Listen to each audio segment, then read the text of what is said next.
Good morning, Kidventure family. Today we are wrapping up our series for the month of September, and I hope that you guys have been enjoying it, whether in person or online, but we are excited to wrap it up and are looking forward to what's to come. So let's prepare our hearts for today's message.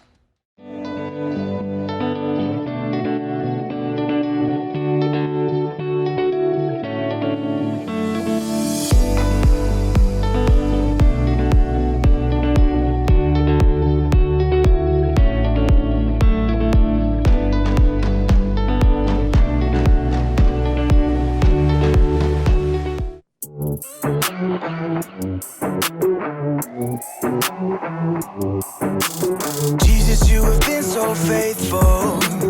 Jesus, you have been so true. I will be forever thankful, 'cause I never had a friend like you. Help me to be who you've been to me, to everyone I see. Let us love one another with a love like no other yet. That's the way you love us, God. Never turn away, you are with us every day, yeah. That's the way you love us, God. Your love is always been beginning to end. There's never been a better friend. So let us love one another with our love like no other, yeah. That's the way you love us, God.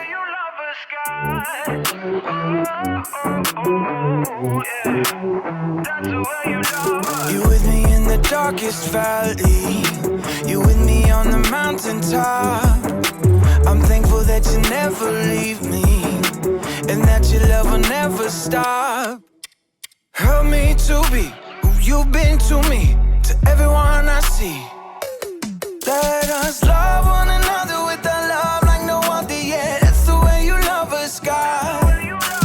Never turn away, you are with us every day, yeah. That's the way you love us, God. Your love is always been beginning to end. There's never been a better friend. So let us love one another with our love like no other, yeah. That's the way you love us, God.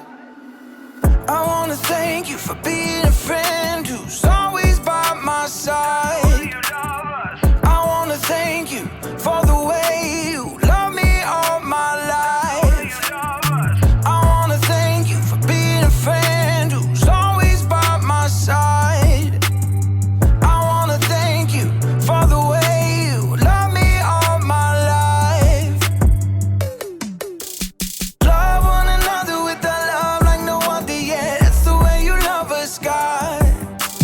Never turn away, you are with us every day, yeah. That's the way you love us, God. Your love is always been beginning to end. There's never been a better friend. So let us love one another with our love like no other, yeah. That's the way you love us, God.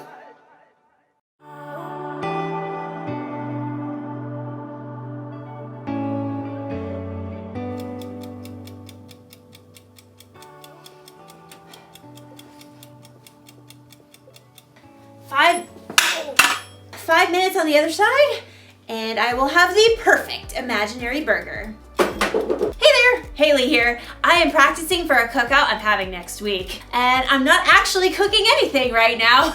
I'm inside. That would be a cook-in. So I've never really cooked for any of my friends before, so I just wanted to be prepared, because I want them to still be my friends after the cookout's over. Just kidding, that's not how friendship works. Friendship is using your words and actions to show others you care. I don't think friends should stop being friends for little things like food tasting bad. It's delicious. And I think you can even stay friends with someone if they, say, accidentally burn you with a hot potato. Hot potato, hot potato, hot potato, ha, ha, ha, ha. Friendship can last through most anything, unless a friend makes fun of my hat, then it's over. Oh, time to flip an imaginary burger. Woo! Today's story is about a time when one of Jesus' friends did something really bad. Jesus could have flipped out. But he didn't do that. He didn't do that. I'll see you soon. Oh, let's see. Can't turn the camera off with the mitts. Sorry. The Bible. It's 66 books of history, stories, letters, and poetry that fit together to form God's one big story. The epic adventure of how He created us and loves us so much that He made a way to rescue us. As we travel through the Bible, from Genesis to Revelation, we discover people who met God and found their lives changed forever. And now for an amazing story, inspired by the book of John, chapter 21, verses 1 through 19. Peter hauled in the knotted net yet again as the first light of dawn gleamed in the eastern sky. Empty. Not a single fish all night. Thomas shook his head. I doubt we'll catch a thing before it's time to take the boat in. John studied Peter thoughtfully. Peter, you didn't really want to catch fish anyway, did you? You just wanted to get out in the boat and do something normal. Peter shrugged, but he knew John was right. Over the past few weeks and months, everything in his life had turned upside down. First, Peter had shown the courage to speak the truth about his friend Jesus. You are the Christ. You are the Son of the living God. Many people wanted to make Jesus king, even though the religious leaders hated him. The day before Jesus was killed, Peter had promised Jesus that he would follow him anywhere, and even give up his life for Jesus. But that very evening, Jesus was arrested. Peter was so scared he told 3 different people he wasn't Jesus' friend. I don't know that man.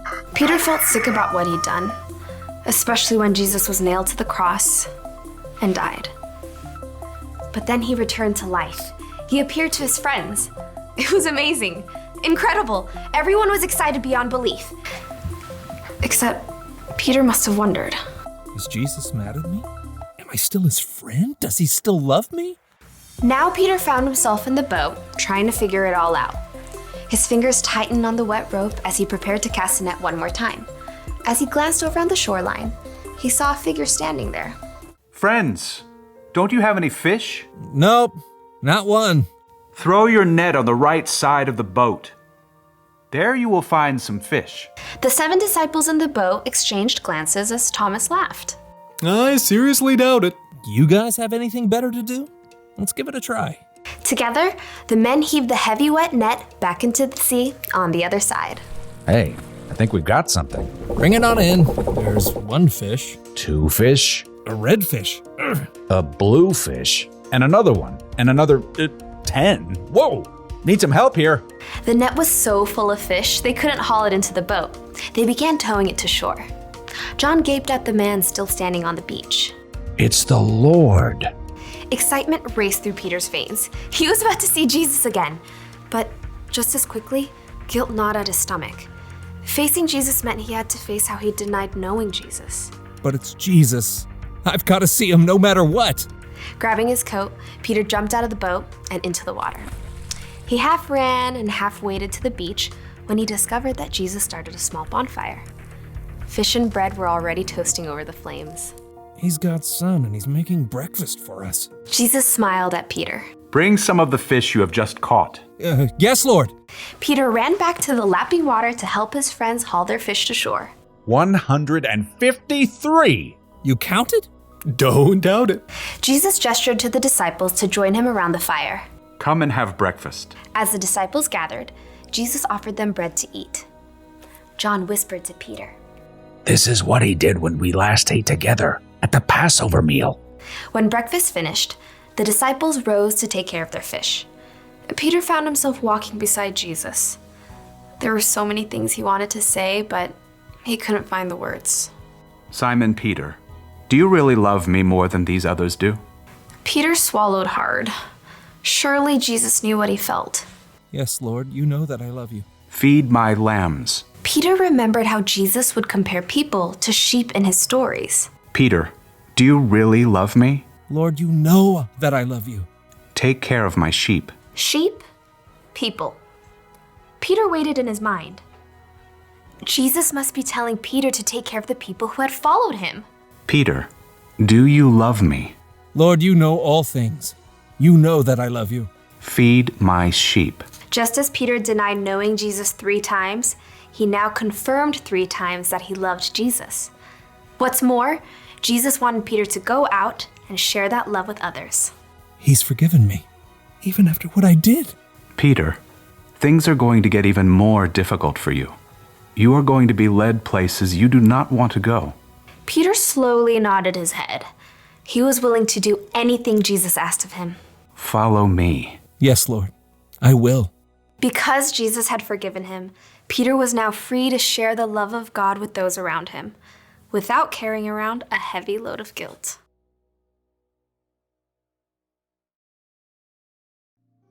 Okay, so picture this. You have a best friend. You do everything together. You eat together. You play games together. You tell each other everything. And then, when your life gets really hard and you need your friend there the most, your friend pretends she doesn't even know you. That's not cool, friend. Wouldn't that make you so mad? It would make me want to say goodbye to that friend forever. But Jesus didn't do that when Peter pretended not to know him. Instead, even though he must have felt so hurt inside, Jesus forgave Peter. Now, I know what you may be thinking. It was pretty cool for Jesus to forgive Peter like that. It was. But guess what? Jesus forgives you and me like that too. Anytime we mess up, we break a rule, or we do something we know is wrong, Jesus forgives us. That's because he loves us so much, and because our relationship is more important to him than our mess-ups. That's why the one thing to remember today is this. Friends, forgive one another. Jesus forgives us, so we should forgive others. Our friendships should be more important than our mess-ups. I'm not saying it's easy to forgive. It's not. You're going to need God's help, but get this. When you choose to forgive, it can help you feel better inside. It can help your friend feel better inside. And it'll make your cookouts way more enjoyable. Speaking of, this imaginary corn is almost done roasting. Oh, look at that. Oh, what? Oh, this is gonna taste so good when they're real. Goodbye, everybody. Oh, again with the mitts.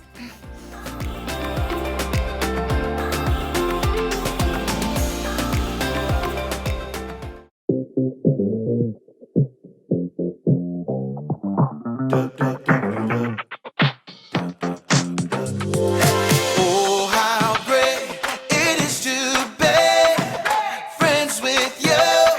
You're friends with me. Together we are better. It comes naturally when our friends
17, 18, 19, 20. Oh. All right.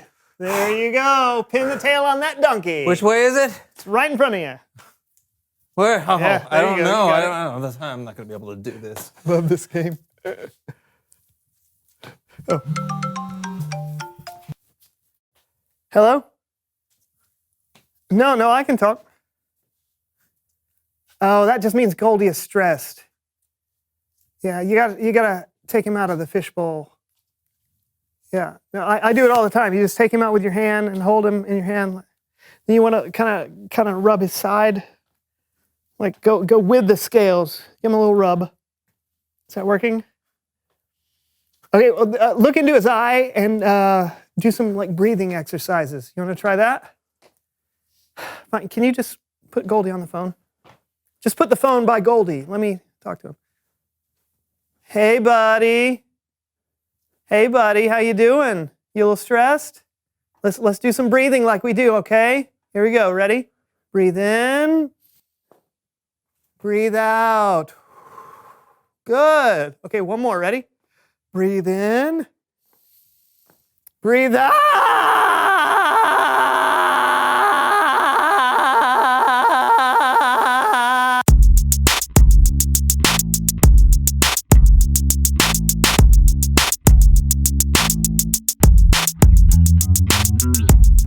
Hello, party people. Welcome to the So-and-So Show. I'm Brandon. And I'm John, and it's time to play Ultimate Block Party Warrior.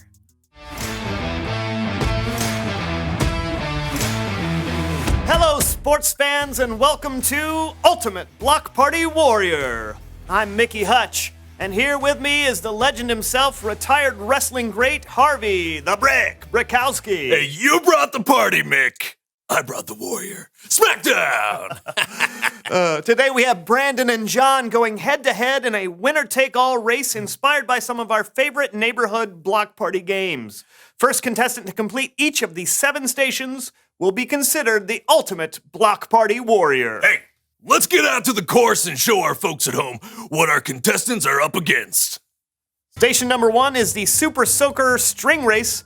Use the Super Soaker to get your cup from one end of the string to the other. Station number 2, cornhole on the cob. No beanbags here. Station number 3, soccer ball bowling. Number 4, carrot dog crunch. Have a healthy snack in the middle of racing by gnawing on a delicious carrot dog.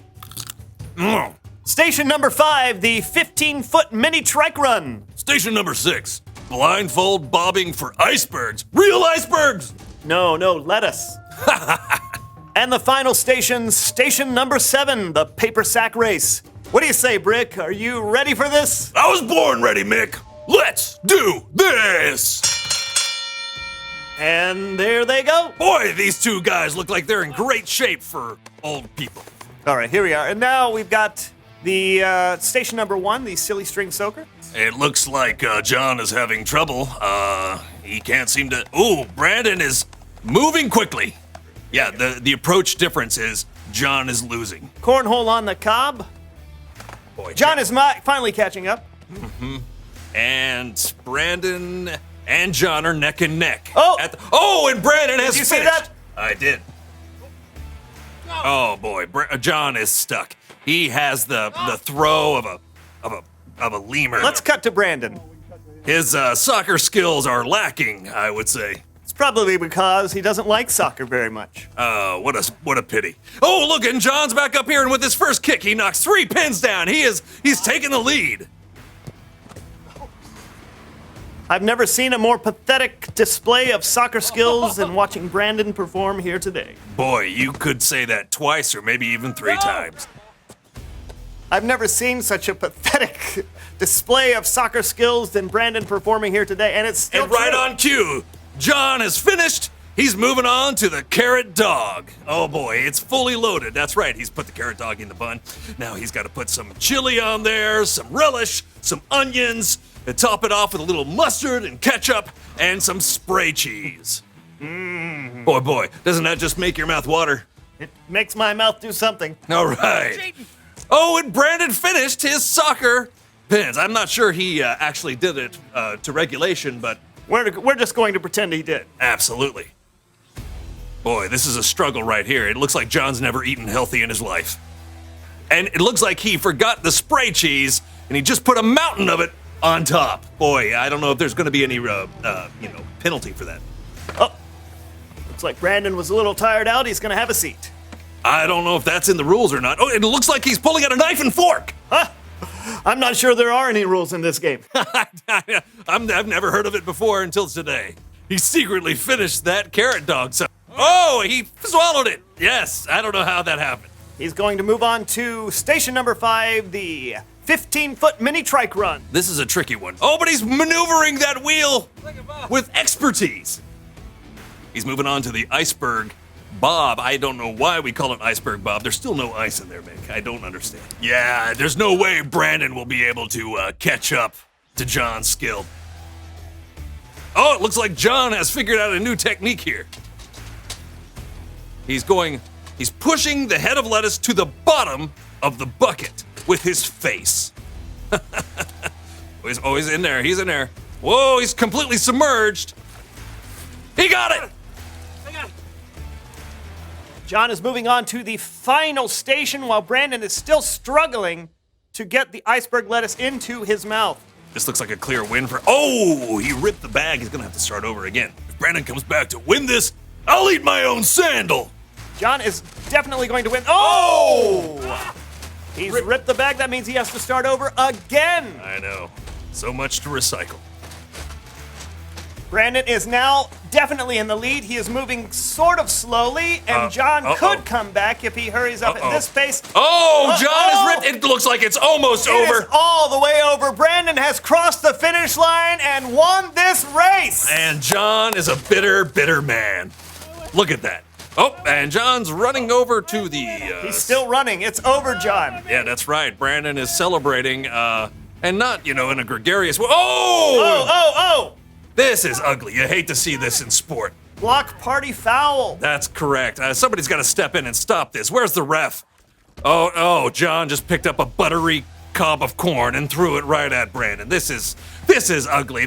You don't want to see this between friends. Yeah, we should stop watching this. Yeah, but I can't stop watching. Me neither. Yeah. There's nothing like watching two people who are out of shape fight. That's all the time we have today on Ultimate Block Party Warrior. Tell them what's up next, Brick. Sure, Mick. It's Bible Story Time with Gillen. Oh, yeah.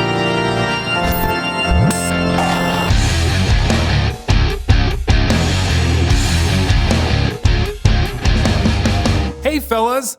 Whoa! What is going on? Why did you soak me? You cheated.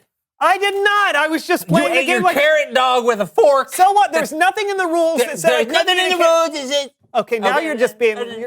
Okay. Who is up for a story? Sure, Kellen. Not sure any story can repair the damage here, though. Story can repair damage. I'll see what I can do. After Jesus had died and come back to life, his disciples went out for an overnight fishing trip. But by morning, they hadn't caught a single fish. Did someone say fish? I did, but I don't think this is really... My name is Florence. I'm a fish, and let me tell you a story. This one time, I saw a fella jump into the Sea of Galilee after 153 of my friends were pulled onto a boat by a handful of ragtag fishermen. That's actually the story I'm telling, but... Oh, how convenient. I'll help you tell it. Okay, fine. But just to be clear, there were no talking fish in the Bible or anywhere. What's that? Nothing. Just tell us your story, Florence. All right, so there I was, swimming around in the Sea of Galilee like I do most nights. Or at least, I think I do. I'm a fish. I got a really short-term memory. What was I talking about? Hopefully something about fishermen. Right. There were these fishermen in a boat up there, and they'd been trying all night to catch me and my friends, and we were like, no thanks. Okay, but what happened the next morning? Well, I heard this loud voice calling from shore. It said, friends, don't you have any fish? So I popped out of the water to get a better look. I saw this guy. He built a fire on the beach. And then he said, throw your net on the right side of the boat. Yes, The man on the beach was Jesus. He had just come back from the dead a short time ago. No kidding. Well, I don't know much about that. But I do know that when those fishermen threw their net on the right side of the boat, something happened. My friends started swimming up from all over the place. They were drawn to that net like a moth to a flame. I was there too, right in the middle of it all. Those fishermen caught so many of us, they couldn't even pull the net into the boat. So you were one of the fish that got caught? Yeah, I was right there on the top of the fish pile. I was gasping for water, and I hear this one guy yell, "It's the Lord," talking about this Jesus guy on the beach. Then this other guy puts his coat on and jumps in the water. Now, why you need your coat to take a dip, I don't know. I've been swimming without a coat as long as I can remember. The guy you're talking about, his name is Peter. When he saw Jesus on the shore, he decided to swim to his friend as fast as he could. Yeah, he beat us to shore, all right. The boat could barely move, dragging a net full of fish behind it. As we got closer, I heard Jesus say, "Bring some of the fish you've just caught." That's when I decided to get out of there, but 153 of my friends weren't so lucky. Oh, wow. I'm sorry. It's all right. I'm a fish. You get used to it. Yeah, of course you do. So Jesus and the fishermen, his disciples, had breakfast on the beach. Yeah, and after they ate, Jesus and that Peter guy started talking, but I didn't understand what they were talking about. Perhaps I can help with that. Oh boy, a talking rooster. Name's Chuck. Chuck the rooster. And I was with Peter the day Jesus died. Okay, we're doing this, but again, just to be clear, no talking roosters have ever existed. Ever. Yeah. Okay, Kellen, I get it. I'm a storytelling device. Can I tell my part of the story now? Why not? Okay. So on the night Jesus was arrested. Wait, Jesus was arrested? Yeah, Jesus was arrested. Where you been the last month? Underwater? I'm a fish, Chuck. Valid. Jesus was arrested. And then I see Peter hanging around when this one gal is like, "You aren't one of Jesus' disciples, are you?" And Peter was like, "I am not." Oh, that's cold. Yeah. But then someone else says to Peter, "You. Yeah, you. Aren't you one of them?" And Peter again is like, "Nope." Methinks he doth protest too much. Sure. Yeah, whatever. Then a third time someone is like, "I literally saw you with Jesus." And Peter yells, "I don't know what you're talking about." Well, it was too much. I crowed at the top of my lungs. I thought they were supposed to be friends. I know, but Peter was scared, so he denied knowing Jesus 3 times. Oh, it all makes so much sense now. On the beach after breakfast, Jesus says to Peter, "Do you love me?" And Peter's like, "Yeah, you know I do." Jesus asked him 3 times. That's how many times Peter said he didn't know who Jesus was, right? That's right. And Jesus said some other things to Peter too, didn't he? Probably. It was hard to catch the whole conversation just popping my head out of the water over and over. Plus, I'm a fish, so, you know, short-term memory. Okay, I'll take it from here. Jesus asked Peter 3 times if he loved him. And 3 times Peter said, "Yes, Lord, you know I love you." And Jesus responded each time, "Feed my lambs, take care of my sheep, feed my sheep." Even after Peter denied knowing Jesus, Jesus forgave Peter and trusted Peter to take care of his followers. And later, Peter would go on to be the leader of the early church. And that's all I got for you guys today. Thank you so much for your help, Florence and Chuck. You bet. I'm happy to help. Now, if you excuse me, I have to get up early tomorrow. That's a rooster joke. Okay, bye. What you think, fellas? That was a really great story, Kellen. Yeah. I love how Peter couldn't wait to get to Jesus. He literally just jumped in the water. It didn't matter that he got wet. And I love how Jesus forgave Peter. That must have been hard. I'm sure it was hard. It had to hurt Jesus to know what Peter did. But Jesus' love for Peter was incredible. It's the same love that God has for us. So when we mess up, God forgives us again and again and again because he wants us to know how loved we are, and he wants us to learn to love others the same way he loves us. Thanks, Kellen. You got it. I'll see you guys next time. I'm sorry. No, I didn't.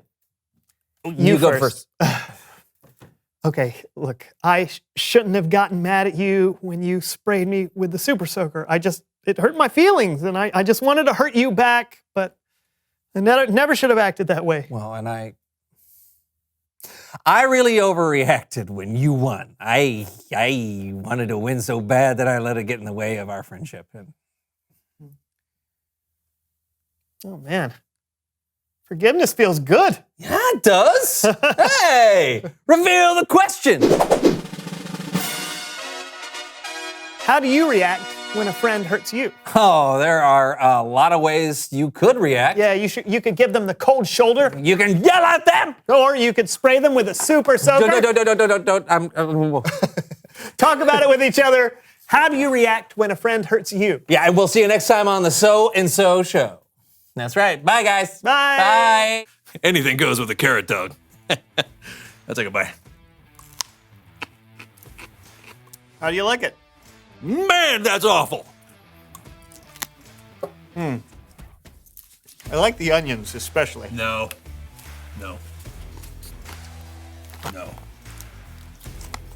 I can't believe I signed a contract to sell these things. It's a carrot and a hot dog bun. You put...